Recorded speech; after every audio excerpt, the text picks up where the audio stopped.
Bom dia, queridos irmãos. Estamos iniciando mais uma Escola Bíblica Virtual. Estamos estudando o Evangelho de João com o seguinte tema: creia e viva eternamente. Hoje nós vamos introduzir uma nova lição, a oração sacerdotal de Jesus Cristo. Nós vamos falar um pouco sobre esta oração sacerdotal. A oração sacerdotal de Jesus é a mais bela declaração de amor de Jesus pelo seu povo, pela sua igreja, pelos seus discípulos, por nós. Ele termina o seu discurso com uma oração. No capítulo 16, ele faz um discurso, ele conversa com os seus discípulos. E no capítulo 17, ele faz uma oração terminando esta conversa para caminhar para a cruz, para caminhar para o sofrimento. Então, ao terminar o seu discurso com esta oração, ele assume dois ofícios no discurso e na oração. No discurso, João capítulo 16, ele assume o ofício de profeta, ou seja, revelando a vontade de Deus aos homens. Nesse discurso, nesta conversa com os discípulos, ele fala a respeito da sua morte. Ele fala a respeito das aflições, das perseguições, do ódio do mundo. Então ele assume esse ofício de profeta no discurso, capítulo 16 do Evangelho de João.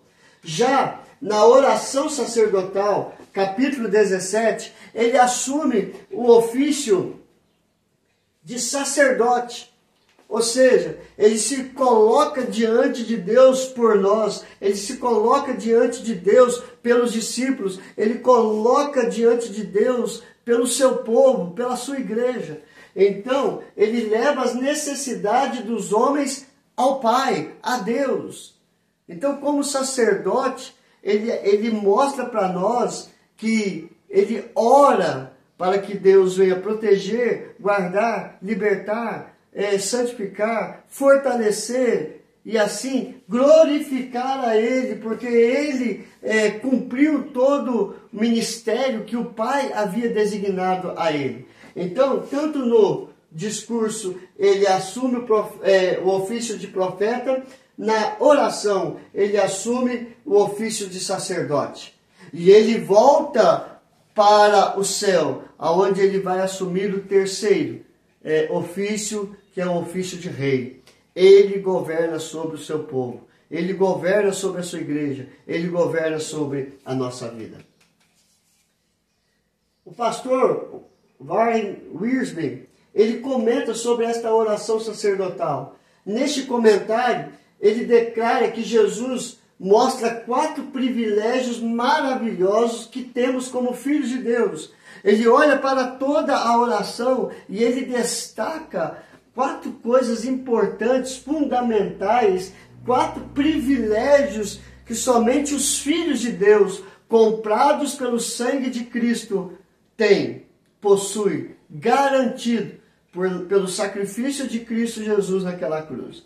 Vamos ver cada um? Primeiro, ele compartilha conosco a sua vida, ou seja, nós compartilhamos a vida dele conosco.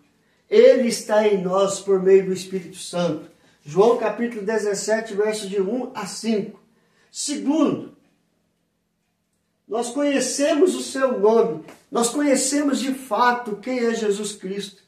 Ele se revela em toda a palavra de Deus. De Gênesis a Apocalipse, o assunto central é Jesus Cristo. Então nós conhecemos Ele através do seu nome. João capítulo 17, versos 6 a 12. Terceiro, temos a sua palavra. João capítulo 17, do verso 13 a 19. Todas as promessas do Antigo Testamento, do Novo Testamento, todas as promessas de Cristo Jesus para os discípulos e para a sua igreja, nós tomamos posse porque são palavras de Jesus Cristo. É a sua palavra. Então, nós temos a sua palavra para nos fortalecer, sustentar, consolar e confortar o nosso coração. Quarto, compartilhamos de sua obra. Ou seja, Cristo veio, cumpriu toda a sua obra e depois ele diz: ide, vão para o mundo, fazei discípulos, vão para o mundo, apresentando o meu nome, apresentando a minha palavra, falando daquilo que eu operei no passado, no presente e estou operando e vou operar no futuro. Então, nós compartilhamos dos seus feitos, da sua obra, através da nossa vida e através daquilo que nós falamos a respeito da sua palavra sobre o nome de Cristo Jesus e o que ele fez na nossa vida. Nós somos e nós temos uma nova vida em Cristo Jesus. Mas, querido, esta oração é uma unidade. A unidade, você vê, é algo perfeito, é algo completo, é algo que tem começo, meio e fim. E assim, esta unidade perfeita, ela pode ser dividida em 3 partes, né? Mesmo sendo esta unidade perfeita, nós dividimos ela em 3 partes. Quais são elas? A primeira parte, Jesus, ele ora por si mesmo. Ou seja, ele conversa com o Pai dizendo: Pai, eu concluí a tua obra, eu concluí tudo aquilo que o Senhor me enviou a fazer. Glorifica-me. Então ele fala diretamente com o Pai do seu ministério, da sua agenda, do que ele veio fazer neste mundo.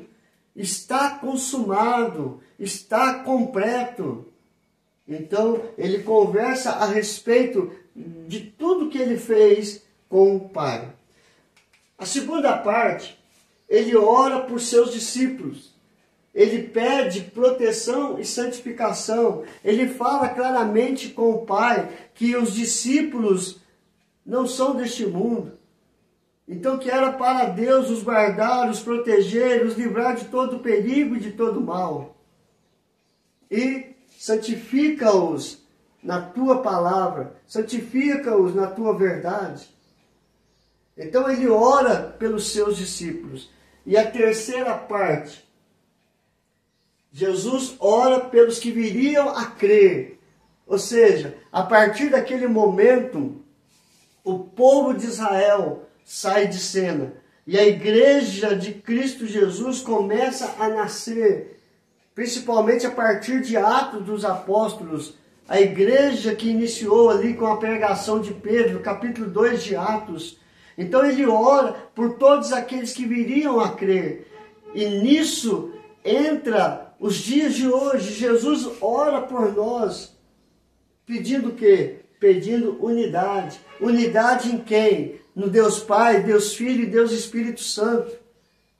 Então essas são 3 partes fundamentais da oração sacerdotal. Ele ora por ele ora pelos seus discípulos e ele ora por todos aqueles que viriam a crer até a consumação do século, até a volta dele para buscar a sua igreja, para buscar o seu povo, para buscar todos aqueles que lavaram as suas vestes no sangue de Cristo Jesus e purificaram a sua vida. Foram comprados deste mundo pecador pelo preço do sangue de Cristo. Então, ele ora por nós. E nesta divisão aqui é que nós vamos estudar nesses dias que vão vir por aí. Então, o que nós introduzimos hoje nesta oração sacerdotal? Nós vimos que ela é uma bela declaração de amor. Por quê? Ele ama o Pai, ele ama os discípulos e ele ama aqueles que viriam a crer nele.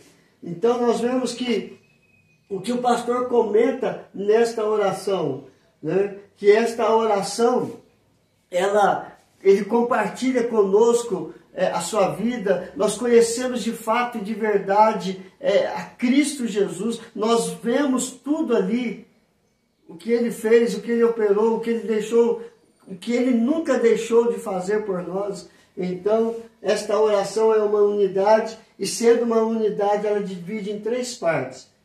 Ora por si mesmo, ora por seus discípulos, ora por aqueles que viriam a crer.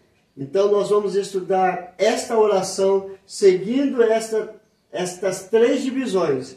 A oração por ele mesmo, A oração pelos discípulos e a oração por aqueles que viriam a crer. Que Deus nos abençoe nesta nova caminhada e que possamos crescer em estatura e graça diante do Senhor. Vamos orar?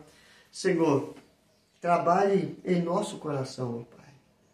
Que nós possamos entender e compreender que a oração faz parte daqueles que servem ao Senhor, de falar diretamente com o Senhor a dor, o sofrimento, a angústia, as bênçãos, a alegria, Senhor.